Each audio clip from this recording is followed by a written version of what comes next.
So first of all, hi guys, welcome back to Galneryus Stuffs. We're approaching the new album and I'm gonna pull up Spotify real quick because I've seen the following. There is a single which I suppose was released before the full album, right? With Everlasting in it, and I know that Everlasting is a song included in the new album. However, there's two songs, Future Light and Bleed in Chaos, which are not. So we're gonna listen to those first, actually.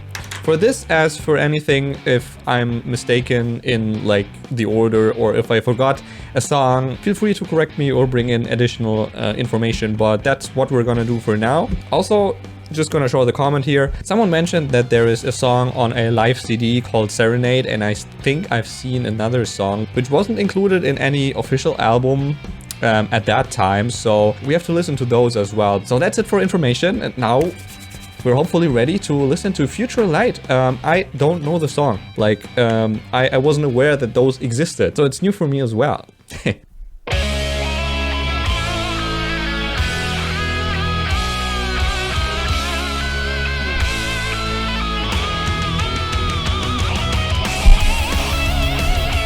Whoa!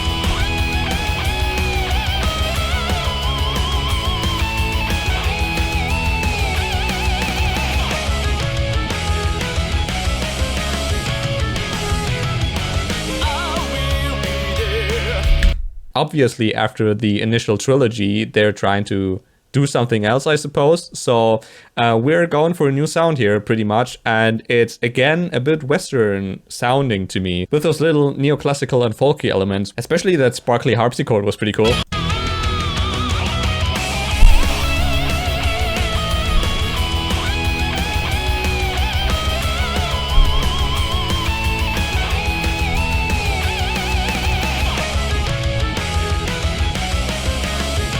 Sets the stage pretty well with that sound.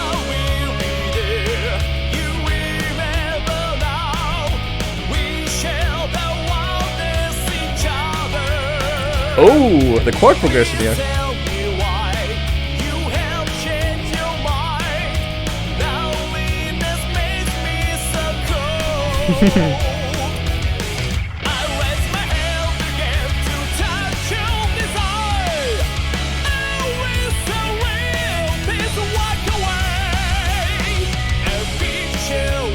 Oh, feel the groove here also, like, I don't know how to describe it. It's just a certain groove that's going on, which was really much amplified by that little stop they had in it. It was pretty damn cool. And just like the guitar sounds, the way he plays those arpeggios, and also like the chord progression, it has something we hear later on in Galneryus as well. They're definitely experimenting a bit with something new, and it sounds new in the context of this like chronological order.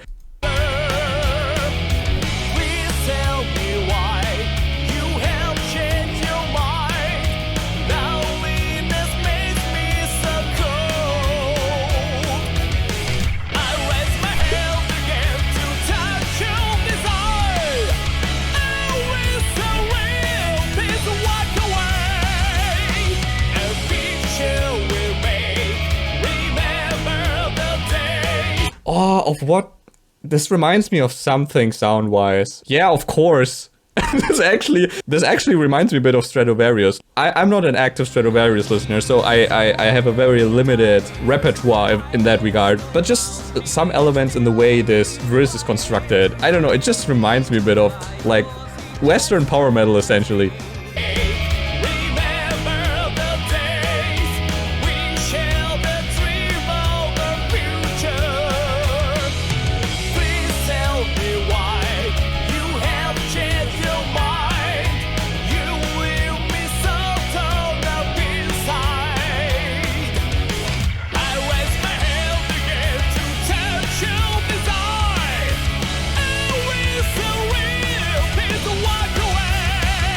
The resolve here is really cool.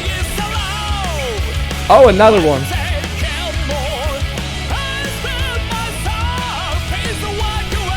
Come on.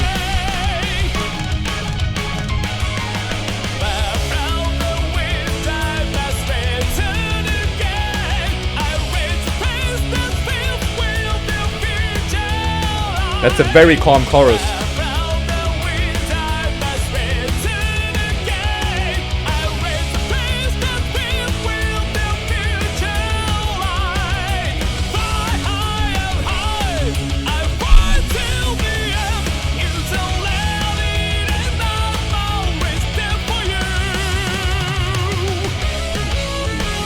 we can just jump back to the beginning for a second. You almost heard no increase in intensity from the transition to the chorus to the actual chorus. That's obviously not always the case. I mean, sometimes the chorus is just exploding. In this case, it was very flat, but they play a lot around with those. It has a deeply neoclassical character. It's like not necessarily sound-wise, acoustically neoclassical, but definitely just had this church-like Baroque quality to it in some sense.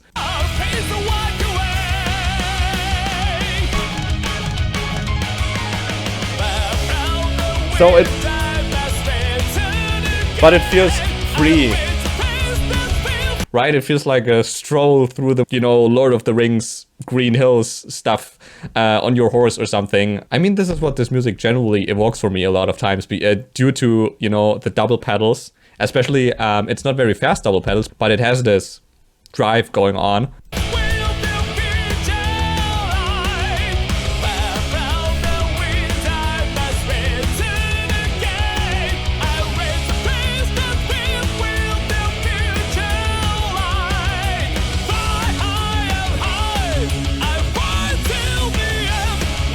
This sounds very neoclassical. This reminds me almost a bit of Sabaton, if it's like a very Christian-themed sound.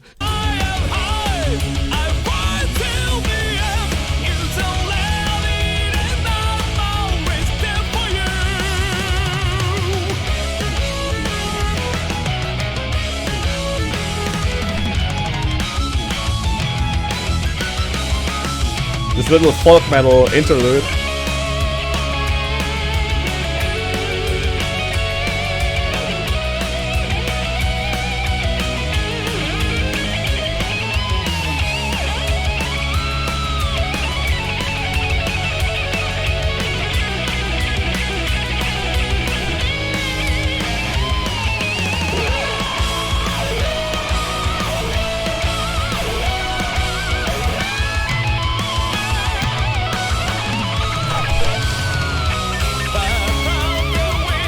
So first of all, this was a pretty calm guitar solo from Shu as well. The way it was mixed in, but also like musically. What was really cool were those increasing wahs. Now we're already at the album cover. I think this is not like the actual album cover, but it has a similar look. This is another one of those album covers which, I don't know, just works very well for me. We only see a hand reaching up to a rays of light, right? But I can almost see an entire scene around it, kind of. I don't know if that makes any sense, but I think we're gonna go into more detail when we're listening to the actual album. Just wanted to mention, because reaching up to the light and the light gets brighter and stuff, I kind of sensed this theme with those wahs.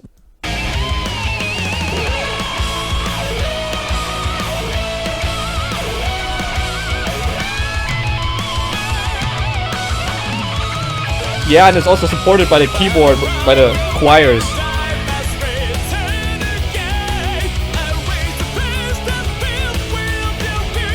Harpsichord is back.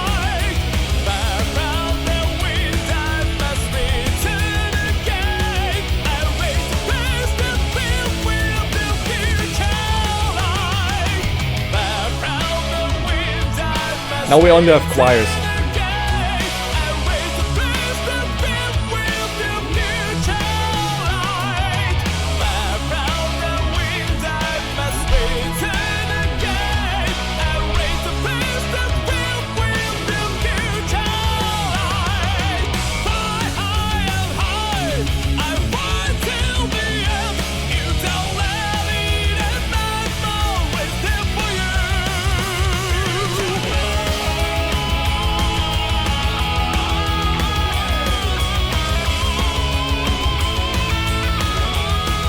And now it's gonna fade into the harpsichord, right?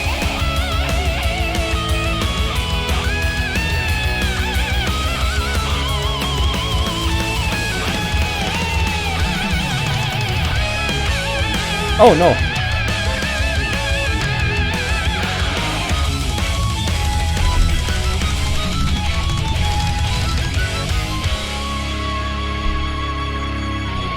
And no fancy outro? Right. That's how we like it. Also, a bit of a contrast here. Compared to the last album, Yamabi is holding back quite a bit. I mean, he uses the rasp in his voice for certain accents at certain set spots, but maybe it also wouldn't fit this Northern European power metal aesthetic necessarily if he was going as hard as he did in the last album. Still, of course, pretty cool voice of his. Throughout the song, we have a lot of this anticipation, but also we get a lot of satisfying conclusions and the chord progression. The song is called Future Light. It's probably looking forward for a new exciting adventure journey. In this sense, it is actually a pretty good introduction in my opinion. And yeah, by the way, did you even know about the song or the single or whatever? Because I didn't. Also, by the way, we might give it another try to read a few comments when we're starting off with the actual album. So in the course of this and the next video, if you have any thoughts or anything to share beforehand, this would be your opportunity. And yeah, for now, the next step would be the lyrics, of course. Okay, that's actually a more recent cover with show on it, interestingly. Maybe it's just like a random cover. I think it's maybe Angel of Salvation era or something, because we have Fumiya here, if I see this correctly.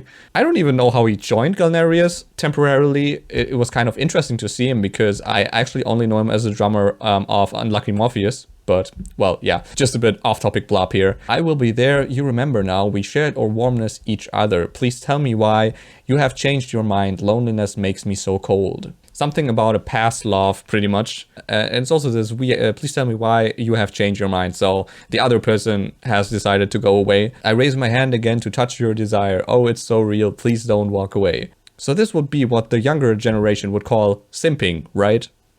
Just kidding. I mean, they're kind of trying something, but it's not working because the other person just isn't interested for some reason. A picture will make remember the days we shared the dream of our future. Please tell me why you have changed your mind. You leave me so torn up inside. So it's actually rather tragic. I'm kind of a bit surprised because the song actually sounds rather positive. Well, we have a bit of tension in the chord progression, that's for sure. But it's like ambiguous at most. So it doesn't really sound frustrated or sad or anything. So kind of interesting. Maybe they're just trying to go full on for the campiness factor here. Or maybe channeling some sort of stereotypical association they have with this kind of music they're trying to go for here. Okay, we have again, I raise my hand again to touch your desire. Oh, it's so real, please don't walk away. Play it so loud, I can't take it anymore. I spread my song, please don't walk away. That might be the chorus. Far from the wind, I must return again. I'll reach the place that's filled with your future light. And that's repeated. Fly high and high, I'll fight till the end. You don't let it end, I'm always there for you.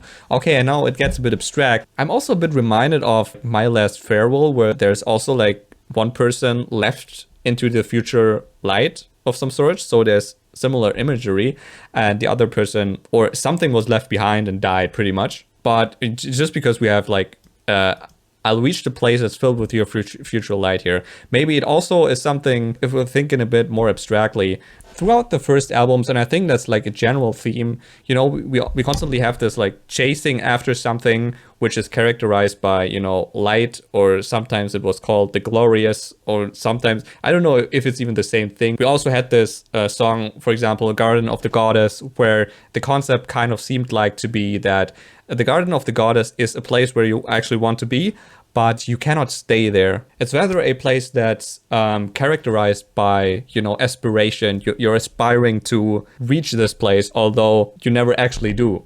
Kind of this thing. And that's pretty much what I see here, this concept of the trilogy has ended, the light has gone to the future, but, well, now I'm left without anything, so, well, maybe I should go after the light again. Something like this, right? It doesn't have to be a person, although we can also definitely read it just as a person. And that's a lot of chorus repetition. If that's the chorus, then we only have, there probably was a solo section and then just far from the wind, I must return again. I'll reach the place that's filled with your future light. It's also pretty cool imagery, by the way, which is very fitting for this kind of music. Yeah. So just generally speaking, we have a lot more longing and frustration in the lyrics than we have in the actual music. You can see the kind of trajectory with the reaching up to the light and all of the stuff. That's definitely an interesting way to start off the new journey. So I hope you tune in next time for the song Bleed in Chaos. which I also have never heard before. Excited for that.